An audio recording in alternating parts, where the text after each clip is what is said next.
No,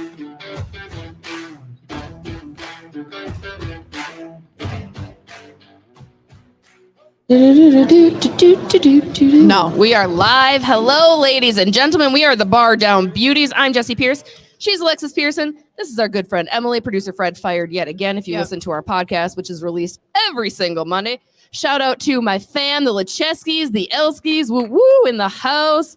And shout out to the On the Bench guys. If you guys are fans of the On the Bench gentlemen, they're hanging out here because why? Because they're friends of the Bardown Beauties. I was gonna say you can't say they're here because everyone's just gonna kind of want to talk to them, and they're not gonna want to watch us. No, anymore. we'll use their clout for our own. Yes. It's fine. I have We're no problem clout jacking with that. you. We're clout jacking. Yes, exactly. You can have a sticker if you can tell me if you can name one player other than Kirill Kaprizov on the Minnesota Wild. Go. There we Spurgey. There we go. Yes. Can't go wrong. So we're at the high school hockey tournament. We've had Wes Wells, Natalie Darwitz, Glenn Andreessen, and Brandon Molesky swing by. Coming this afternoon, Mark Parrish will be stopping by. I believe we've got Paul Martin swinging through as well, and Steve Carroll of the Carroll Hockey School too. We might also get some trick shots going in. Be sure to say hello to our buddy Landon. He's got your Marcus Foligno fan club shirts going. Who's a Marcus Foligno fan club member? Who doesn't love the Moose? We absolutely love it. And now everybody point at who started that fan club. Woo! Right here, baby. So Alexis, if you're a Moose fan, that's me. That's all me. Let everyone know why you started the Marcus Foligno fan club, please. Why did I start the Marcus Foligno fan club? Okay, so about 2 years ago, there was a game against the Winnipeg Jets at the XL Energy Center, and the Jets and the Wild were getting into it with each other. It was a pretty feisty game. Feisty. And there was I'm going to call it a bench brawl, even though by technical dictionary standards it wasn't. It's a Moose against a bunch of guys. Yeah, and there was a bench brawl. Moose ended up in the bench, and he had to get yanked out of the bench by the officials, the Jets bench. Yep. And post-game in the locker room, we asked him about it and said, what the heck happened? And he said, I don't know. I blacked out. I was running on adrenaline. And I said, right then and there, that's the guy. I'm a fan. I'm a fan club starter, and that's where it all came from. And then you guys ended up loving it, and we've got T-shirts over there. Landon, our friend Landon from Soda Stick, is selling Marcus Foligno fan club shirts. Absolutely. Yeah. Again, we release new podcast episodes every week. This week, we actually released one with Mikko Koivu. I have a free Bardown Beauties T-shirt for anybody who can tell me what number Mikko Koivu was before number 9. No, not 69. Nice. Yeah, in the back. 21? Got it. Nailed it. Woo woo. There we Mikko go. Koivu for a year wore number 21 because Gordie Howe had number 9 retired in Houston. Why did Mikko Koivu pick number 9? He told me this week because he just liked it. So that's a good way to pick your number. What better reason do you need, honestly? That's all the reason you need. Mikko Koivu going into the rafters. He was our latest guest on Bardown Beauties podcast. So everyone, we're here for high school hockey, right? How great is the tourney going? I apologize, Zephyr fans. It's heartbreaking for me as well. Who's our pick? Who are we cheering for in the next game? Crimson. What did you say? Crimson, Maple Nice. Grove. Yes. Yeah, Oh, okay. They're the Crimson. There you go. I like it. Okay. There we go. How about Pioneers? Are my Pioneers fans in here? Oh yeah. So we got to say, because this was pretty early in the day, there wasn't even a ton of people here yet. We had the Pioneers stop by, literally the players on the team, and we asked them, how you ready for the game? And they said, Andover's, we're not playing Andover. Andover's playing us. And then they said they were going to win 10-0. So that was the prediction straight from the team. Little cocky. Straight from the team. Yeah. A lot of smack talking for that early on a Friday. I was not mentally ready for that. No, you never are. But you know what? That's the attitude you need to go in with. Maybe tone it down a smidge. Just a smidge. Yeah. Just to, give respect. 7-0 prediction. Give respect to your opponents, as always. But it's great. The tourney is epic, as you guys all know. I'm digging the flows. I'm digging the There's looks. Some good ones this year. There is a lot some of good ones. A lot of facial hair. Since when do high school kids start growing mustaches? I don't know. I think that was not happening when I was in high school. No, I don't. I enjoyed. Shout out to my Zephyrs.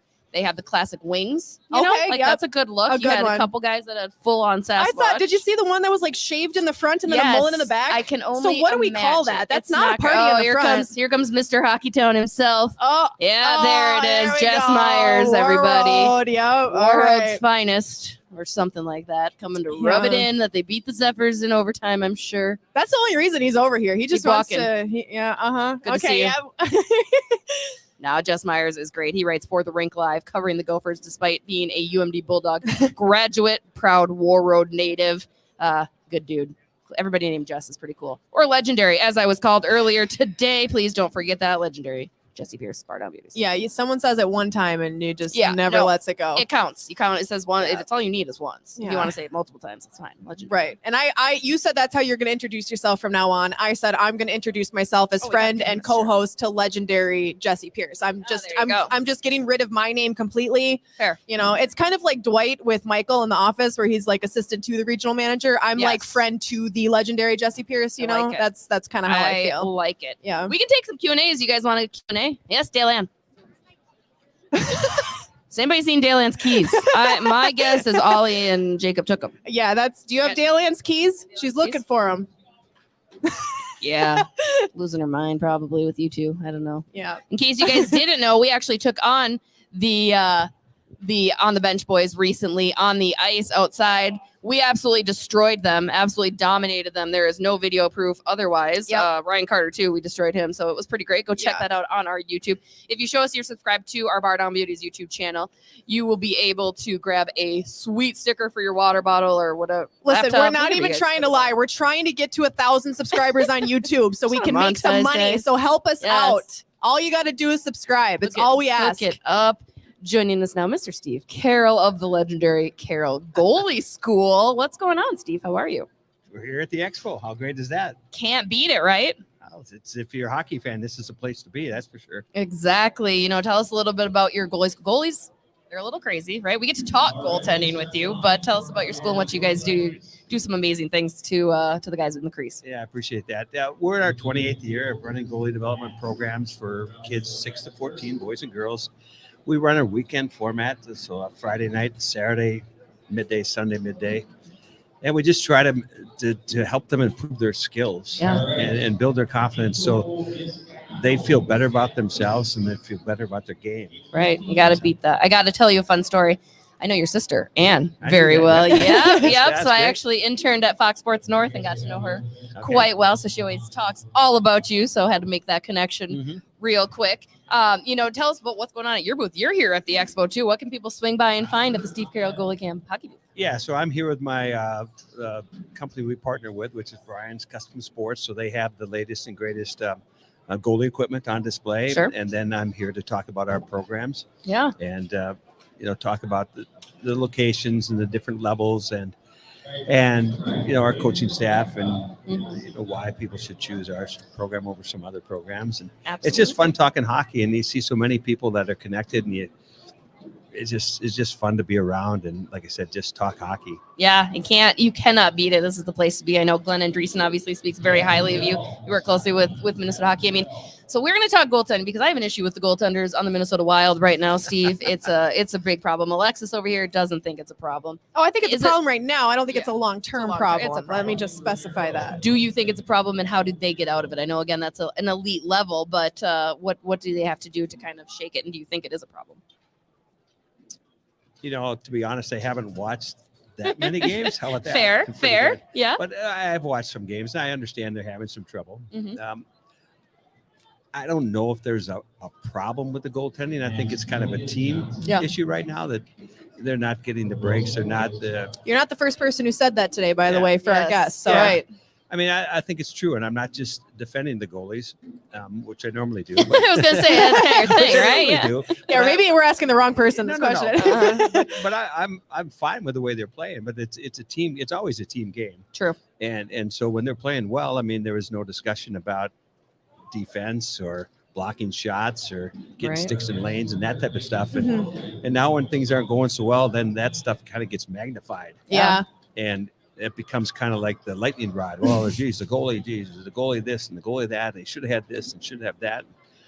Well, I like to think there's other things that take place during that time that could have contributed to that player not getting a straight-on shot from the slot or whatever. So I think they've been playing better as a team lately, and they're getting some wins. So hopefully the confidence with everyone will be better. Right. So what would you say is maybe the toughest thing to help goalies adjust to, or the toughest skill that you see develop in a goalie? Is it puck tracking? Is it the movements? Is it just some of the basics? What do you find to be one of the toughest things to stick with goaltenders as they're learning some of these skills? Yeah, so the biggest problem with most goalies is their skating. Okay, sure. Yeah. Yeah, most goalies don't sign up to be a goalie because they're good skaters. Right. Except maybe an Alex Stalock, right? He had some. Well, he could skate okay. He's the not only exception. was a great skater, but he was a fantastic puck handler. Yes, right? Which is true. Yeah. I talk about that all the time. And like Alex when it comes to playing the puck. Yeah.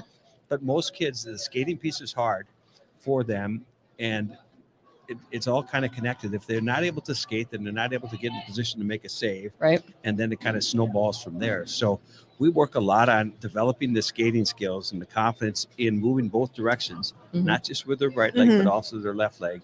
And then, like I said, once they get the skating piece under control, then some of the other aspects kind of fall into place. Sure. So it's skating. Right. That makes sense. I have to ask a question in direct relation to a goaltender in the tournament. Hermantown's goalie had a very unique way of starting the game. I don't know if you saw, he kind of just banged his head on the crossbar. Any idea what that's all about? Well, I don't know. I didn't see it. Yeah. But, what we talk about a lot is a Mm-hmm. post-goal routine. If that was the start of the game, that might have been his pregame routine. Yeah, sure. Maybe. Yeah. But it was kind of like, ding, ding, let's go to ringside. Yeah. Like, okay, if I hit my head on the post, that kind of like, okay, now It's like smelling business. salts for goalies. There you go. That could be it. Yeah. But we talk about all the time about developing a post-goal routine. Yeah. And that would be doing the same thing after every goal. Reset. Yeah. Reset. That makes sense. And that's why you see in the NHL, it often revolves around the water bottle. Yep. They take a drink, they spray their face, they shoot up in the air. And what they're doing is they're kind of digesting what just happened Sure. and Trying then to reset. refocusing on what's about to happen. Mhm. Nice. And so, or the goalies might skate into the corner, Mm-hmm. and then skate back to the net. Yeah. Same deal. And that's what we want the kids to do. It's always about this next shot mentality. Mhm. No matter what happens, Yeah. get ready for the next shot. I absolutely love it. Again, we're the Bardown Beauties podcast. Steve Carroll of Carroll's Goalie School joining us right now. We'll have guests swinging through all day. Alexis, will let you take that? Yeah, I was just going to ask. So, we talked about Alex Stalock, a guest on the Bardown Beauties podcast a couple times, actually. Yeah. And I know, Minnesotans loved him, watching him play for the Wild. He had such a unique style of goaltending, which back in the day was not very unique. That's how a lot of goalies played. And now they're going away from that active style of goaltending. What is your take on that? Do you think in today's day and age it's valuable to maybe play like that because it's so rare now, or do you think goalies should stay away from that and just stay in the net and make the saves? How do you view and how do you deal with that when you have goalies come through who maybe want to play like that? Do you try to steer them away from it? Yeah. Yeah, I mean, I encourage. Okay. I encourage goalies to be engaged in all aspects of the game. I talk about Alex all the time, actually, in the coaching clinics and sometimes at my own goalie clinics about how athletic he was or is. But back in high school, he would be the person starting the breakout. Yeah. Right. And think about that for a second. If you're a coach now, Yeah. you scream at your goalie to stay in the net, much less don't go out and start our breakout. Yeah. Right. But he would start the breakout, which was phenomenal. Yeah. And I think I think this is true, but I think one year he was like in the top 10 in scoring at UMD, Yeah. which is a concern when your goalie's in the top 10 Right? in scoring. Yeah, a little bit What's different his of a plus Duluth minus team at, back though? That's then. what I want to know. Yeah, right. But because he was so athletic and had that kind of the puck handling mentality, that Yeah. it really separated him from so many kids and goalies coming up. And so I like goalies who are aggressive, under control, but proactive, and be thinking more about what does it mean when the puck comes into the zone? Does it rimmer on the boards? Do I just let it go? Do I stop it? Do I make a play, or do I pass it ahead? And Yeah. I want to ask, developing good goaltenders is so hard. And a really strong goaltender is so far and few between. But you're really kind of finally seeing Americans come through and, guys like Spencer Knight are starting to have success. How does USA hockey and, even Minnesota hockey, how do you really start to put a little bit more emphasis and focus on developing good goaltenders? Because I think that's one area that's lagging a little bit, and it is very difficult to do. Right. So one of the things that USA hockey is doing, and Minnesota hockey as well, is educating our coaches, Sure. our youth hockey coaches, that you can't just assume that a goalie is going to get better, Yeah. and you have to pay attention to them. Mm-hmm. And it has to be more than just a shootout at the end of practice. Yeah. The goalie instruction. And that's not even for a goalie's benefit, right? Like there's no benefit for the goalie. It's all for the forward. Right, but that's what happens all the time. Yeah. Sure. They do all their flow drills and Yep. the power play, penalty kill, blah, blah, blah. And then it's like, oh, geez, we haven't done anything for our goalie. What can we Let's get do? that moving. Let's get that shootout. This is why contest Alex going. is like, I'm going to skate out and do something. I need it, right? Right? And then they get all excited when the kids score, and you're just crushing the goalie often, crushing more. And so what we're trying to do is educate our coaches so they can do things productive with goalies during practice and not just the shootout thing. Yeah. And not just send them to a goalie camp. Right. But if you do send them to Carol's goalie camp. Yeah, I'm all for that. but in the reality, though, we only have them for a weekend. Right. And what happens when we're not with them is probably more important. Right. And I'm honest with people about that. Yeah. And I want the kids to be able to reach their potential, Yeah. whatever that is. Right. And they need to have training whenever they're on the ice, Mhm. Yeah. not just when they go someplace for a little specialized 3 days or a weekend. Right. And so we need to educate the coaches to pay attention to their goalies during practice and do something productive. And there's, to me, no excuse for a coach not knowing what to do Right. with the internet, Yeah. Right. which is YouTube it. Yeah. that's Yeah. fine. That's Mhm. fine. Do something productive instead Yeah. of just a shootout at the end of practice. Yeah. Anything but the shootout. I mean, shootout. We can go on for days. Yeah. Don't on get our me started feelings on this shit. about the shootout. But again, we are the Bardown Beauties podcast. Steve Carroll's Goalie School. Steve, again, thank you so much for stopping by. Be sure to check out his booth. If you're going to pick a goalie camp this summer, pick the Carroll Goalie I School. appreciate that. It's the very best. We're going to take a quick break, you guys. We'll be around. Mark Parrish is supposed to swing on through a little bit later today, as is Paul Martin. So stay tuned. We'll be here. Stop by our booth, say hello. And yeah, thanks.